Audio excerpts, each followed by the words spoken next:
vamos aprender como a reforma se estabeleceu lá na Suíça.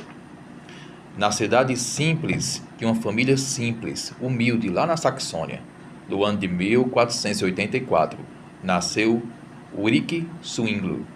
Ele cresceu num ambiente que o preparou para a missão do seu futuro, que era pregar as verdades da palavra de Deus. Criado entre as cenas da grandiosidade, da beleza natural, o coração de Zwingli foi logo impressionado com o senso da grandeza, do poder e da majestade de Deus.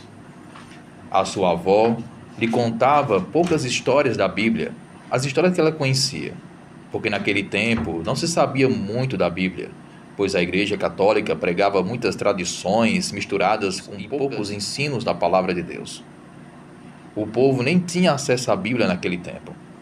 Mas mesmo assim a sua avó, uma mulher piedosa e cristã, lhe ensinava as poucas histórias que ela tinha conhecido da Bíblia.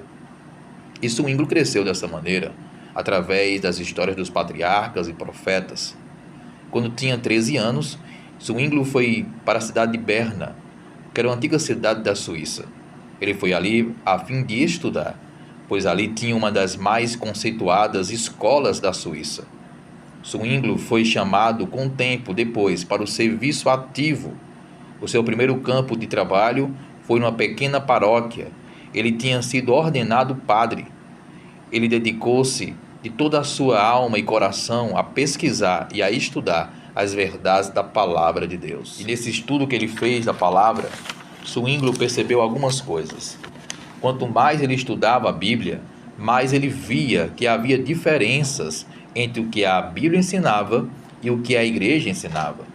Quanto mais ele estudava a Bíblia, mais ele via diferenças entre os ensinamentos bíblicos e os ensinamentos da Igreja Católica.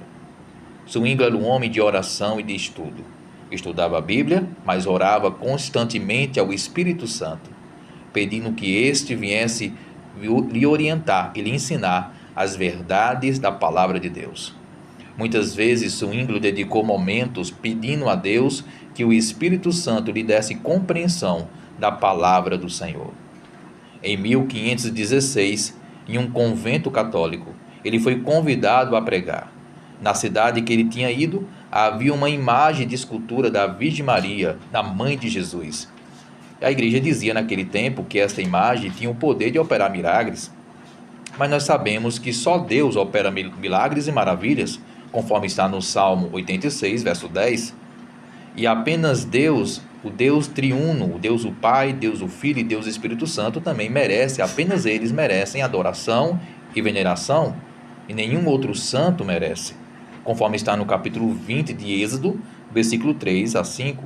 Depois você pode conferir esses versículos. No mesmo convento estava também escrito a seguinte frase: aqui você pode obter perdão dos pecados. Zwingli, ao ver a idolatria à Mãe de Jesus, e também ao ver esse ditado, essa frase escrita na parede do convento, ele ficou aflito, porque ele via que isso estava contrário da palavra santa de Deus.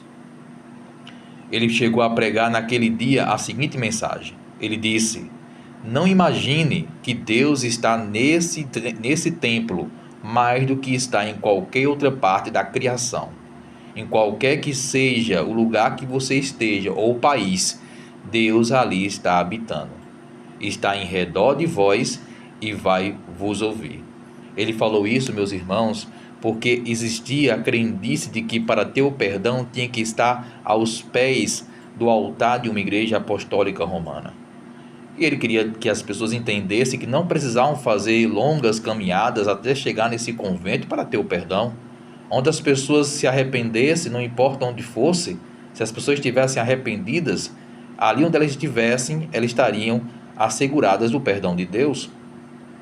E Zwingli continuou pregando, dizendo o seguinte, ele disse: pode obras sem proveito, longas peregrinações, pode ofertas feitas à imagem de escultura de santos, pode também a invocação da Virgem Maria assegurar para vocês a graça e o perdão de Deus?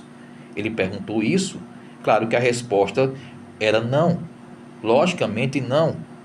Não podemos ter o perdão através de peregrinações ou através de ofertas feitas a imagens de santos ou a igrejas. O perdão é dado através da fé em Jesus, somente em Jesus como nosso único e suficiente Salvador. Zwingli pregou isso porque isso está conforme a Bíblia. Em Efésios capítulo 2, verso 8 a 9, está escrito que não somos salvos por obras, mas pela fé. É um ato da graça de Deus. Em Atos capítulo 4, verso 12, está escrito de que apenas o nome de Jesus é o suficiente para você ter o perdão dos pecados. Isso quer dizer que você tem que invocar apenas a Cristo. Ele é o único mediador, intercessor, o único que pode rogar por você. E nós sabemos que desde os seus primórdios, a Igreja Romana instituiu a confissão a padres. Mas nós sabemos que pela Bíblia, temos que confessar os nossos pecados a Deus pela fé em Jesus Cristo, que é o nosso único advogado. E em 1 João, capítulo 2, verso 1 a 2, está escrito que Jesus Cristo é o nosso advogado e o nosso intercessor. Isso é apresentado através do que está em 1 João, capítulo 2, verso de 1 a 2. Zwingli pregou uma mensagem forte, isso mesmo, Zwingli pregou uma mensagem forte naquele dia. E como consequência disso, Zwingli foi excomungado da Igreja Católica. Excomungado é ser considerado maldito pela Igreja. E assim ele foi considerado. Qual foi o crime que ele cometeu? Pregou apenas a palavra de Deus. Por isso ele foi excomungado, considerado maldito pelos padres e papas e bispos, mas mesmo assim ele pregou a palavra de Deus. Ele pregou na cidade de Berna e também contra as tradições da Igreja Romana. Claro que nós sabemos que esses fatos que aqui estão relatados são fatos históricos. E a intenção principal é apenas mostrar que em um tempo onde as tradições e superstições do mundo estava ao auge, Deus levantou homens para pregar a palavra de Deus. Por isso, é importante estudarmos a história do cristianismo e ver como em um tempo de trevas e tradições e superstições, Deus deixou firme a palavra dele. E homens de Deus foram levados e usados por Deus para proclamar essas verdades. Zwingli foi excomungado, considerado maldito pela Igreja Romana, porque pregou a palavra de Deus. A cidade onde ele pregou foi Berna, que depois se tornou a favor da fé bíblica. Também a cidade de Basilié também declarou a sua fé na Bíblia. Isso foi tudo fruto do trabalho de Deus, que usou homens que tinham comunhão com Ele e tinham compromisso com as verdades bíblicas. E a pregação desses homens de Deus, e o principal que iniciou a obra ali foi Zwingli. Deus ele tem honrado aqueles que dedicam a vida na pregação da palavra dele. E haverá frutos da pregação do Evangelho. E houve frutos. Tudo porque um homem decidiu ir contra as tradições para ir a favor da palavra de Deus.